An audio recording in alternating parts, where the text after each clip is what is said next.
ఇగో ఈరోజు మనము పచ్చి పులుసు చేసుకోబోతున్నాము. ఇక ముందుగా కొంచెం చింతపండు నానబెట్టుకోవాలి. ఇట్లా మంచిగా విసుక్కోవాలి. ఎందుకంటే నేను ఇది నానబెట్టి 1 గంట ముందు నానబెట్టిన, అందుకే ఇగో ఇట్లా మంచిగా నానిపోయింది. ఇది మనం మంచిగా పిసికేసుకొని దీన్ని వడగట్టుకోవాలి.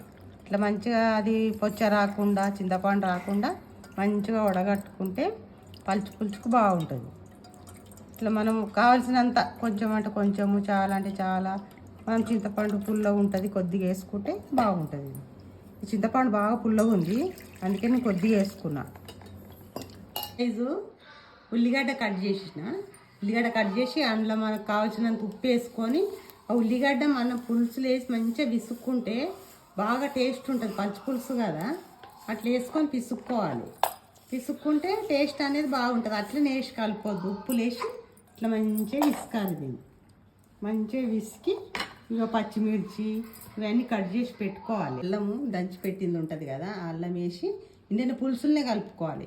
తాలింపులు ఏమి వేయొద్దు, తాలింపులు వేస్తే గట్టిగా అయిపోతుంది. ఇట్లా పులుసులో కలుపుకుంటే బాగుంటుంది. ఇప్పుడు మనము కొద్దిగా బెల్లం పొడి ఉంటుంది కదా, బెల్లం పొడి అయినా సరే, చక్కెర పొడి అయినా సరే. బెల్లం పొడి అయితే టేస్ట్ బాగుంటుంది. ఇంకా పచ్చి పులుసులా బెల్లం పొడి వేస్తే రుచి బాగుంటుంది. అట్లా బెల్లం పొడి వేసుకొని అది కూడా కలుపుకోవాలి.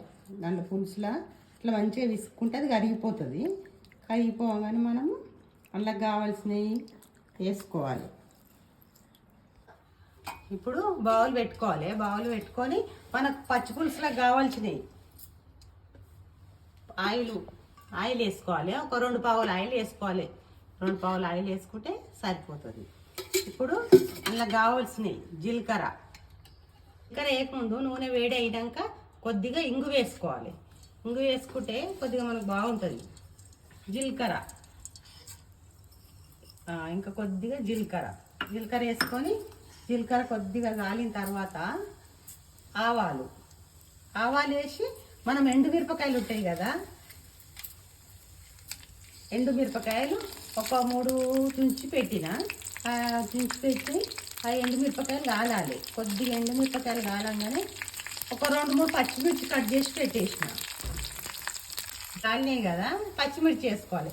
పచ్చిమిర్చి ఇట్లా మంచిగా పొడుగ్గా కట్ చేసి పెట్టుకుంటే మనం పచ్చిపులుసు తినేటప్పుడు వస్తే నాకు సాధారణంగా బాగుంటుంది.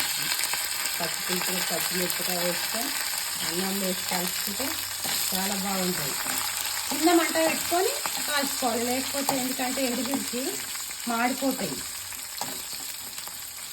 ఎండుమిర్చి మాడకుండా మనం కాల్చుకోవాలి. ఇప్పుడు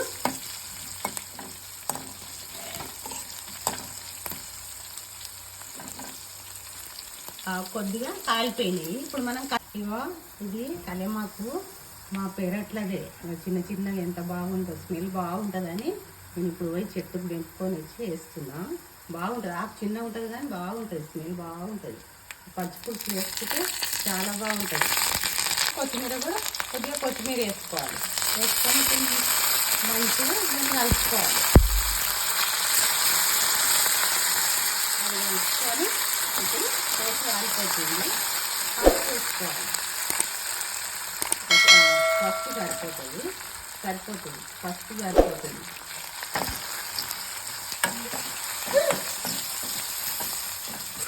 ఇది ఇలా తాలింపు కాలిపోయింది. మనము పచ్చి పులుసు తాలింపు వేసేస్తాం. ఈ తాలింపు చేసిన అది మనం పచ్చి పులుసులో పోసేసుకోవాలి. పచ్చి పులుసులో పోసుకొని మంచిగా కలిపేసుకోవాలి. ఈ పచ్చి పులుసులు అన్నంలో తింటే చాలా టేస్టీ చాలా బాగుంటుంది. మీరు కూడా ఒకసారి ట్రై చేసి చూడు.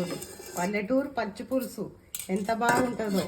ఈ వీడియో కనుక మీకు నచ్చినట్టయితే లైక్ చేయండి, షేర్ చేయండి, కామెంట్ చేయండి, సబ్స్క్రైబ్ చేయండి. టాటా బాయ్.